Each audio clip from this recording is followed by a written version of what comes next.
오늘 말씀의 제목은 두 쇠사슬이라는 제목으로 하나님 말씀 나누고자 합니다. 1953년에 노벨 문학상을 수상한 알베르 까뮈라고 하는 철학자이자 작가가 있습니다. 삶에서 경험하게 되는 어떤 부조리를 통해서 삶의 의미와 또 삶을 향한 그 의지를 재해석했고요. 특별히 이 작가의 관심사는 생명에 있었습니다. 그 생명을 굉장히 현실적인 통찰을 통해서 아주 세심하게 들여다보는 아주 섬세한 작가였죠.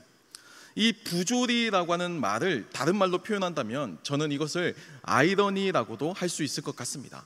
이 알베르 까뮈가 바라본 우리의 삶은 부조리예요. 우리의 삶은 아이러니고요. 우리의 삶은 이해할 수가 없는 겁니다. 이런 재난적인 상황과 이런 비극적인 상황 속에서 인간은 삶을 영위하고 있고 그 비극을 온몸으로 견디어내고 살아내는 존재가 인간이다라고 이제 적시하고 있는 겁니다. 그의 작품은 여러 가지로 이 인간이라는 존재를 곱씹게 합니다.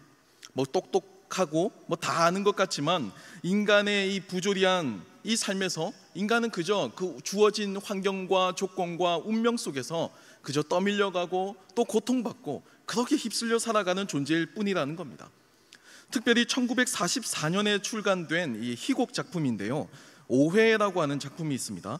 이 오해는 더더욱 비극적인 삶의 부조리를 담고 있어요. 그 내용을 제가 잠깐 소개해드리면, 인적이 드문 시골에서 여인숙을 운영하는 마르타라고 하는 여인이 있고요, 또 그녀의 어머니가 있습니다. 이 두 사람이 한적한 시골에서 여인숙을 운영하는데, 사실 이들의 정체는 평범하게 여관을 운영하는 사람들이 아니었고요, 여행객들이 오면 투숙했을 때 그 여행객을 해치고 돈을 훔치며 살아가는 그런 사람들이었습니다. 그들이 끔찍한 범죄를 저지르면서 살아가는 이유는 의외로 소박해요. 그건 이 마르타라고 하는 이 여인이 자신의 평생의 꿈이 그겁니다. 바다가 보이는 곳에서 살고 싶다, 그렇게 평안하고 평화롭게 평온하게 살고 싶다라고 하는 그런 꿈이 있었습니다. 그 꿈을 이루기 위해서는 돈이 필요했고요, 더더군다나 이 끔찍한 범죄가 벌어지는 이 여인숙이라고 하는 이 현장을 벗어날 수 없었던 이유는 20년 전에 이 집을 나간 오빠가 있었기 때문입니다. 이 마르타는 그 오빠를 기다렸고요, 그녀의 어머니도 집을 나간 그 아들을 기다리면서 언젠가는 다시 돌아올 수 있겠지라는 믿음으로 그 여인숙을 꿋꿋이 지키고 있었던 거예요. 어느 날 한 투숙객이 이 여인숙에 찾아왔습니다. 그리고 평소대로 그들은 그 투숙객을 해치고 가방에서 돈을 훔치죠. 그런데 그 가방 안에서 이상한 걸 발견합니다. 신분증을 발견하게 되는데요, 그 순간에 자신들이 방금 해친 그 투숙객이 20년 전 집을 나간 마르타의 오빠, 자신의 아들임을 알게 됩니다. 희생당한 그 사람은 일부러 가명을 쓰고 체크인을 했고요, 또 가까이서 자신의 어머니와 누이를 관찰하면서 이들의 삶에 뭐가 필요할까, 어떤 것이 정말 진정한 행복일까라는 것을 찾으려고 일부러 서프라이즈로 가명으로 체크인한 겁니다. 자신들이 끔찍하게 해친 이 투숙객이 자신들이 그토록 사랑하고 기다렸던 아들이자 오빠였다는 사실을 알고 결국 이들은 비극적인 선택을 하게 됩니다. 그리고 이 희곡은 모든 것이 파탄나고 비극으로 마무리가 돼요. 사실 이 희곡 작품을 자세히 들여다보면 오늘날 우리가 살고 있는 이 삶을 아주 적나라하게 보여준다고 할 수가 있을 겁니다. 자신의 행복을 꿈꾸기 위해서 누군가 다른 사람을 해하여야만 하는 그런 부조리, 아이러니가 있죠. 또 한편으로는 20년 전 헤어진 오빠, 그 20년 전 집을 나간 그 아들을 기다리면서 다가올 행복을 기다리는 그들에게 닥친 결론은 결국 자신의 손으로 그 비극을 만들게 되었고 자신들의 운명도 그렇게 비극으로 몰아넣게 되었다라는 겁니다. 그들에게 행복을 안겨주기 위해서 일부러 가명으로 체크인한 이 오빠는 그 선한 의도와 상관없이 또 그렇게 희생이 되고 말았죠. 이 알베르 까뮈는 이 모든 것을 오해라고 하는 한 단어 속에 설명하고 있지만, 사실 이것은 단순한 오해로 치부하기에 이들 모든 등장인물이 처한 이 모든 상황은 너무나도 비극적입니다. 오늘 우리가 읽은 본문 말씀도 이 오해로 일어나는 여러 가지 비극적인 상황들을 보여주고 있습니다. 사실 성경이 창세기부터 요한계시록까지가 다 오해에서부터 시작되었고, 이 비극적인 결말을 향해 치닫는 인류를 하나님께서 끝까지 막으시는 그런 메시지가 바로 이 중심 메시지라고 할 수 있습니다. 바로 그 정해진 결말을 다시금 뒤집기 위해서, 열린 결말로 바꾸기 위해서, 하나님의 뜻의 그 결말로 바꾸기 위한 그 장대한 드라마의 내용이 바로 복음이죠. 사람들은 저마다 자신의 위치에서 보이는 것, 그리고 자신이 해야 하는 일, 그리고 자신이 할 수 있는 일, 이 한도 내에서 모든 상황을 이해하고 해석합니다. 그래서 오해가 생겨요. 틀린 정보는 아니지만 내가 서 있는 위치에 그 한계가 있는 것이고요, 또 내가 해야 하는 일이나 내가 할 수 있는 일의 그 한계 속에서 이 오해라는 것은 생깁니다. 그러니까 인간은 내가 아무리 객관적이고 명석하게 분명하게 팩트를 분별하고 정의를 이루겠다라고 이야기를 하지만, 모든 인간은 자신이 속한 그 시공간의 한계 속에서 오해를 하며 살아가게 된다는 겁니다. 부분적이고 불완전해요. 오늘 사도 바울도 이러한 여러 가지 오해들 속에 놓이게 됩니다. 사도행전 21장 27절로 28절 말씀을 보면요, 그 이래가 거의 참에 아시아로부터 온 유대인들이 성전에서 바울을 보고 모든 무리를 충동하여 그를 붙들고 외치되 이스라엘 사람들아 도우라, 이 사람은 각처에서 우리 백성과 율법과 이곳을 비방하여 모든 사람을 가르치는 그 자인데 또 헬라인을 데리고 성전에 들어가서 이 거룩한 것을 더럽혔다 하니 라고 전합니다. 바울은 여러 가지 위험과 또 어려움을 직면하면서도 그것을 감안하고 감수하며 예루살렘에 입성했습니다. 그리고 유대인들이 오해할까봐 바로 이 직전 내용을 보면요, 유대인 정결 예식도 일부러 행해요. 그 정도로 내가 흠이 없게 보이기 위해서, 책 잡힐 일을 만들지 않기 위해서 최선을 다해서 노력합니다. 바울의 입장에서는 그게 최선인 거예요. 하지만 상황은 그 개개인의 최선에 언제나 원하는 그 결론을 가져다 주지 않습니다. 바울은 최선을 다했지만 상황은 바울에게 그렇게 녹록지가 않았어요. 이 아시아로부터 온 유대인들은 바울을 고발하고요, 이 바울이 성전에 이방인을 출입시켰다라고 선동하기 시작합니다. 이 사도행전을 기록한 누가의 표현에 따르면 이 고발한 유대인들은요, 정말 악한 의도를 가지고 거짓말한 것은 아닌 것 같아요. 왜냐하면 이 본문을 보면 이들은 자신의 위치에서 자신이 알고 해석한 그 내용, 그 오해를 그대로 드러내고 있기 때문입니다. 그러니까 악한 사람이 아니에요. 사도행전 21장 29절을 보면 이렇게 묘사되어 있습니다. 이는 그들이 전에 에베소 사람 드로비모가 바울과 함께 시내에 있음을 보고 바울이 그를 성전에 데리고 들어간 줄로 생각함이러라 라고 전하죠. 단순하게 에베소 사람 이 드로비모와 바울이 시내에 있었다, 바로 이게 팩트입니다. 바로 그 내용을 가지고 성전에 들어간 줄로 이 아시아에서 온 유대인들은 오해를 했다라는 겁니다. 사실 이 드로비모와 이 바울이 시내에 같이 있었다라고 하는 이 내용과 그를 성전에 데리고 들어갔다는 내용이 어떤 연관성이 있는지 저는 잘 모르겠어요. 왜 이게 그렇게까지 추론이 되고 왜 그렇게까지 인과관계가 형성되는지 저는 잘 모르겠어요. 이것은 바울에 대한 유대인들의 선입견을 보여줍니다. 그리고 오해는 이 선입견을 통해서 더더욱 증폭됩니다. 그러니까 사실 인간은요, 자기 나름대로의 결론을 이미 내리고 모든 상황을 이해하고 본다는 겁니다. 긍정적이든 부정적이든 중립적인 건 없어요. 어떤 형태로든 어떤 해석을 가지고 우리는 사건을 대한다는 거예요. 유대인들은 이 오해를 통해서 바울을 죽이려고 결심을 하고 그를 끌어냅니다. 사도행전 21장 30절을 보면 그 급박한 상황이 이렇게 묘사되어 있습니다. 온 성이 소동하여 백성이 달려와 모여 바울을 잡아 성전 밖으로 끌고 나가니 문들이 곧 닫히더라 라고 합니다. 예루살렘 온 성이, 모든 사람들의 그 민심과 여론이 바울을 향해서 적개심을 드러냈고요, 분노를 표했습니다. 사실 아무렇지도 않은 그냥 평범하게 일어날 수 있는 사소한 오해일 수도 있었어요.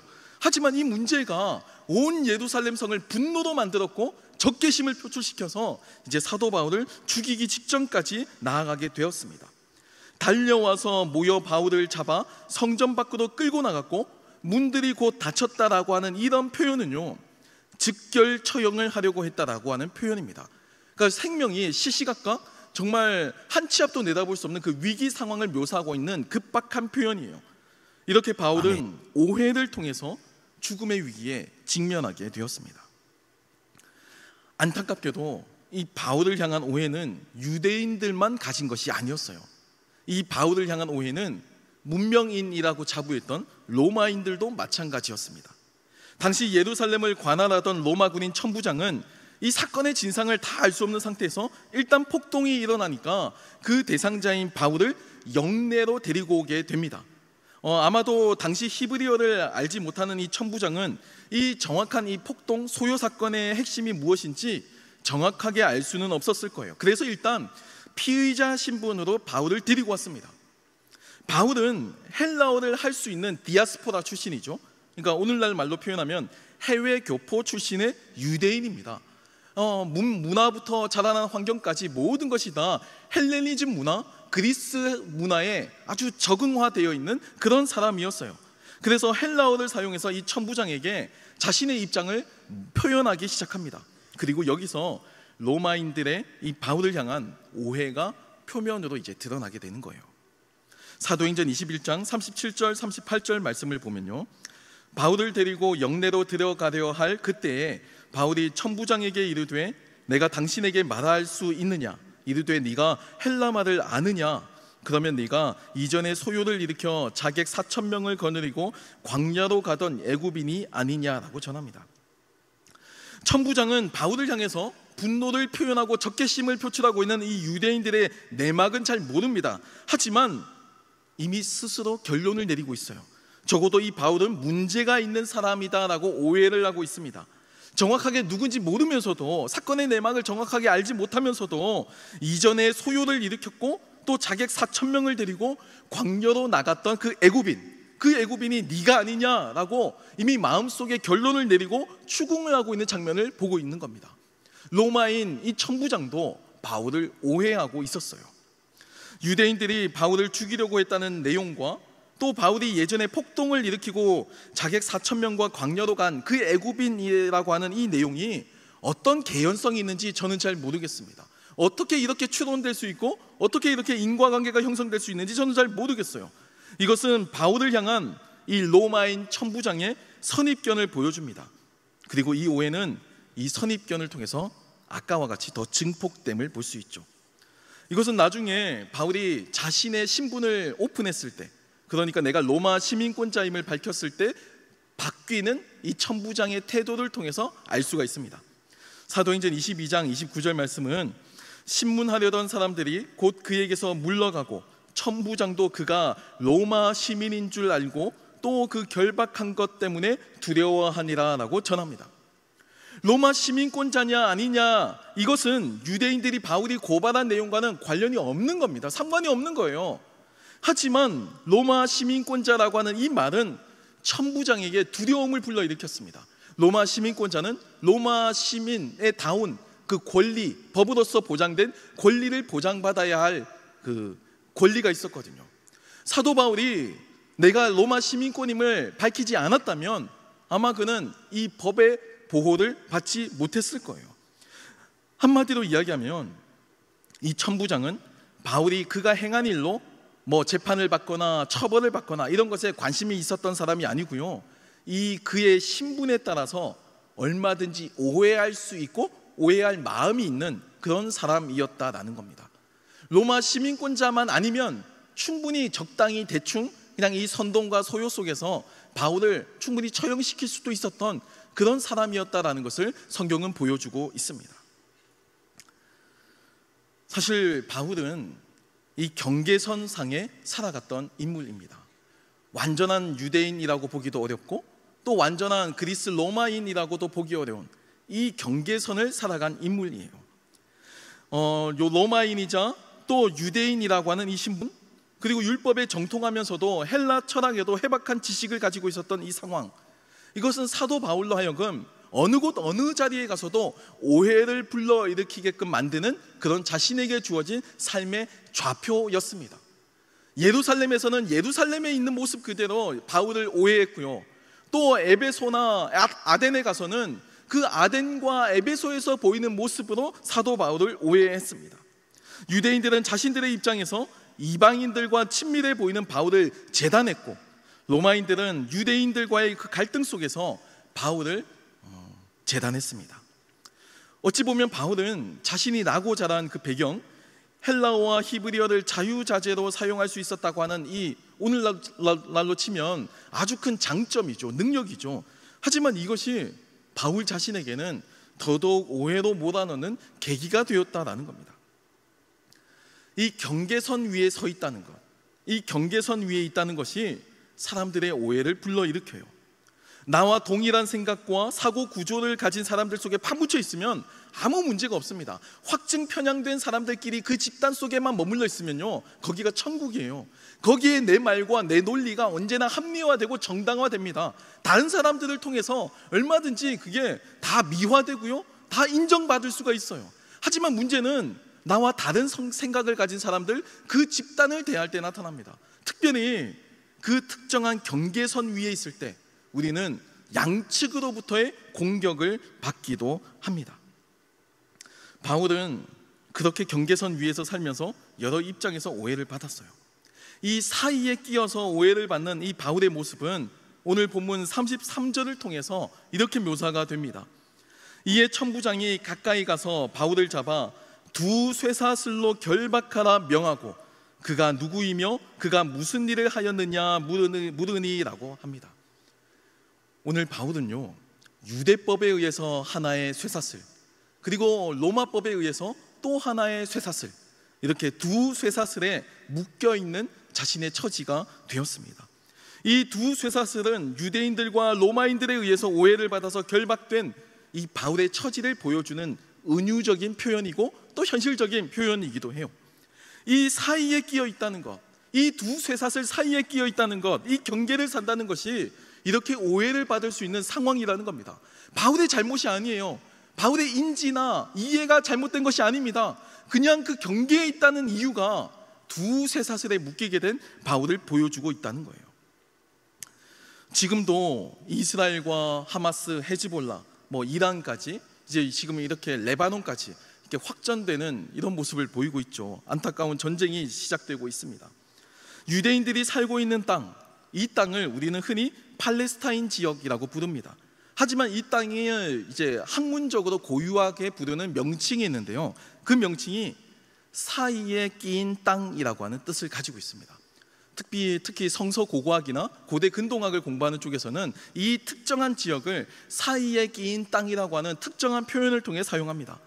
밑으로는 아프리카가 있죠, 위로는 메소포타미아가 있죠, 옆으로는 아시아가 있습니다. 그 사이에 끼어서 자신이 의도치 않았지만, 원하지 않았지만 그 지정학적 위치 때문에 수없이 많은 전쟁에 휘말렸던 그 피해 땅이 바로 팔레스타인 지역이었어요. 그들이 살아온 삶의 터전이 가진 그 오해 때문에 여전히 피해를 받았고 지금도 피해가 진행 중인 그런 곳입니다. 이 팔레스타인에게, 이 팔레스타인 자치정부에게 이 사이에 끼인 땅은 자신들이 쫓겨난 땅이고요, 이스라엘에게 이 사이에 끼인 땅은 반드시 회복되어야 할 땅입니다. 이건 선택의 여지가 없는 거예요. 이스라엘의 존재 명분이 바로 여기에 있습니다. 양보할 수 없어요. 애굽에게는요, 이 사이에 끼인 땅은 전통적으로 애굽의 영향력 속에 있었던 땅이고요, 아수르와 바벨론 제국에게 이 사이에 끼인 땅은 우리가 과거에 지배해서 총독을 보내서 실효적으로 지배했던 식민지였습니다. 그 사이에서 오늘 본문의 유대인들은 로마 제국의 실효적 지배를 받고 있어요.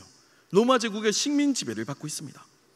어찌 보면 스스로도 이 사이에 끼어서 이 팔레스타인이라고 하는 이 땅의 역사가 두 가지의 쇠사슬이 아니라 오히려 3개, 4개 이상의 쇠사슬에 결박되어서 오해를 받고 고통을 받고 있는 이 역사와 현실을 우리는 목도하고 있는 줄도 모릅니다. 하지만 그럼에도 여전히 그 쇠사슬에서 벗어나지 못하는 그 유대인들의 모습을 우리는 볼 수가 있습니다. 앞서 이 알베르 까뮈의 이 오해라고 하는 희곡과 같이 행복을 바랍니다. 소소하게 우리 민족끼리 우리 문화를 지키며 우리 종교를 가지고 소소하게 일상을 살자, 아마 이렇게 평범한 꿈을 꾸었을 거예요. 하지만 행복을 바라면서도 각자 속한 집단에 따라서 누군가를 해쳐야만 행복을 얻을 수 있다는 이 부조리함, 또 그러면서도 결국 스스로를 파멸시키고 마는 이 부조리함을 우리는 역사를 통해, 오늘 뉴스를 통해 생생하게 직면해 보고 있습니다. 제가 정치적으로 어떤 편을 막 편들고 하는 것이 아니라 이 전쟁의 상황 자체가 모두에게 비극적인 상황이라는 겁니다. 어찌 보면 우리는 우리의 삶을 오해하고 있는지도 모릅니다. 그런 방법을 가지고, 그런 수단과 도구를 가지고 행복을 얻을 수는 없어요. 그렇게 해서는 원하는 것을 얻을 수 없습니다. 모든 것이 오해고, 이 오해는 더 상황을 비극적으로 만들지도 몰라요. 이 알베르 까뮈의 이 희곡의 내용이 어찌 보면 우리가 살고 있는 이 세상의 부조리를 그대로 고발하고 폭로하고 있는지도 몰라요. 사랑하는 청년 여러분, 이 앞서 알베르 까뮈의 오해라고 하는 이 소설은 인간이 겪는 부조리한 현실, 그 한계를 허무주의적이고 비관적으로 보여줍니다. 그래서 사실 저도 이런 이제 실존적이거나 비관적인 희곡이나 소설을 그렇게 좋아하지 않아요. 왜냐하면 해답이 없거든요. 문제와 상황에 대한 분석만 거창하고 너무 적나라해요. 분명히 들을 만한 가치가 있는데 해답이 없어요. 해답이 없으니까 그냥 이걸 받아들여야 되는 겁니다. 이거 자체가 굉장히 이제 넌센스죠. 한적한 시골에서 여인숙을 운영하는 마르타와 어머니는 어찌 보면요, 그저 집 나간 오빠와 아들을 기다리는 평범한 사람들일 뿐입니다. 바다가 보이는 곳에서 살고자 하는 소망, 이게 거창한 거 아니잖아요. 충분히 어떤 소시민이든 그냥 가질 수 있는 소망이고 희망이잖아요. 오빠와 재회하기를 소원하는, 그래서 바다가 보이는 곳에서 평화롭게 살기를 원하는 평범한 소시민에 불과합니다. 하지만 현실은 부조리예요. 아이러니합니다. 그 행복을 위해서는 다른 사람을 해해야지만 얻을 수가 있어요. 그리고 그 문제의 심각성을 모릅니다. 자신들이 하는 범죄 행위가 얼마나 악한 짓인지를 모르고 그냥 눈앞에 보이는 그 행복, 그 바다가 보이는 집, 오빠가 돌아오는 그 상상을 하면서 그냥 하루하루 주어진 일을 그냥 마치 루틴처럼 그 범죄를 익히며 살아가게 되는 겁니다. 인간이 인간성을 잃고 점차 비인간화, 짐승이 되어가는 겁니다. 윤리도 사라지고요, 그냥 눈에 보이는 목적이 최고가 되고요, 다른 사람들의 눈물이나 아픔은 보이지 않게 되는 거죠. 그러면서 이 삶의 부조리가 더더욱 증폭되고 부각됩니다. 결국 가명으로 체크인하고 집으로 돌아온 자신의 오빠, 자신의 아들을 자신의 손으로 해하고 맙니다. 그리고 그 사실을 드러나게 되자 그 사실을 도저히 받아들일 수가 없어서 비극적인 선택을 하며 자신의 삶의 오해들, 그리고 그 부조리한 비극을 마무리합니다. 어찌 보면 유대인들도 압제를 받은 아픔에서 벗어나서 자신들만의 소망을 가지고 싶었을 거예요. 사실 이 팔레스타인 지역, 이 사이에 끼인 땅이라고 표기되는 이 땅이 그 자체로만 보면 전혀 좋은 땅이 아닙니다. 지금 뭐 러시아, 우크라이나 전쟁이 되고 있지만 이 우크라이나 지역은 사실 엄청난 비옥한 농토죠. 뭘 심어도 아주 잘 자라는 아주 유럽의 대표적인 곡창지대입니다. 터키와 이 튀르키예와 이 우크라이나 지역.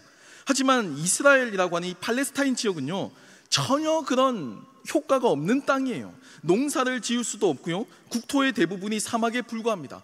뭐 농사 지을 수 있는 땅이 아주 지역적으로 한정적이에요.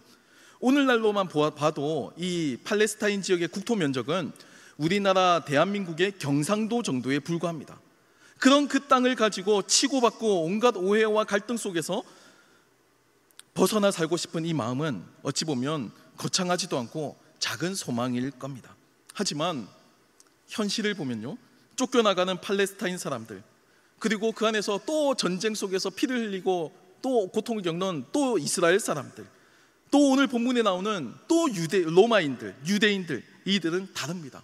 바로 이 땅이라는 곳에서, 이 사이에 끼인 경계에 있는 바로 이 위치 속에서 그들은 서로를 향해 전투를 통해서 희생을 당하고 또 희생을 가하며 피해자가 되었다가 내일은 가해자가 되는 이 악순환과 부조리 속에서 그 비극을 심화시키며 비극으로 치닫게 됩니다. 이게 인간의 운명이고 인류의 결말이에요. 저는 오늘 본문과 이 알베르 까뮈의 소설을 보면서 예수님이 떠올랐습니다. 예수님이 대표적인 희생자시죠. 하늘과 땅의 경계를 허물고 하나님과 인간 사이에서 화해를 위해서 십자가를 지시기 위해 그 경계로 내려오셨습니다. 그래서 예수님의 삶은 처음부터 끝까지 유대인들의 오해, 로마인들의 오해 속에 처형으로 마무리가 되었습니다. 비극으로 끝내게 되었죠. 자신의 아들과 오빠를 기다렸던 이 마르타와 어머니처럼 어찌 보면 자신들이 그토록 갈망하고 원했던 메시아, 하나님의 아들, 우리를 구원해 주시길 간절히 원했던 그 메시아를 자신들의 손으로 죽이는 비극을 경험하게 된 겁니다. 유대인들이 자신들이 만약에 십자가에 지금 못 박고 있는 저분이, 자신들이 그토록 경멸하고 증오하는 저분이 하나님의 아들이었다는 사실을 알았다면, 그 오해를 풀을 수만 있었다면 아마도 그런 비극은 결코 일어나지 않았을 거예요. 오늘을 사는 우리들에게도 이 사도 바울을 묶은 이 두 쇠사슬은 많은 오해와 어려움으로 자리합니다. 우리도 경계를 살고 있거든요. 세상에 속해 있죠. 하지만 우리는 여전히 거기서 구별되어서 믿음으로 살아가는 그리스도인입니다. 세상과 믿음이라고 하는 그 사이에 끼어서 살아가는 삶, 그 경계를 살아가는 믿음을 가지고 살아가고 있어요. 믿음을 가지고 도전하는 것도 중요하지만 현실을 외면하는 것도 외면할 수도 없습니다. 외면할 수도 없는 이 부조리한 우리들의 삶의 모습이 어찌 보면 이 바울을 결박하고 있는 두 쇠사슬과 같이 우리들의 현실도 이렇게 결박당해 있을지도 몰라요. 믿음에 대한 이상, 믿음에 대한 이 선포, 교회당에서 기도하고 찬양할 때는 가슴이 뛰지만 현실에만 나가면 어느샌가 제압당하고 초라해지고 작아지는 이 이중적인 모습 속에서 고민하고 갈등하면서 이렇게 살아가는 우리들의 존재가 이 두 쇠사슬에 묶인 이 바울의 모습과 똑같다라는 겁니다. 하지만 여러분, 바울은 그 결박 속에서도 자신에게 주어진 삶을 살았고요, 예수를 증언했습니다.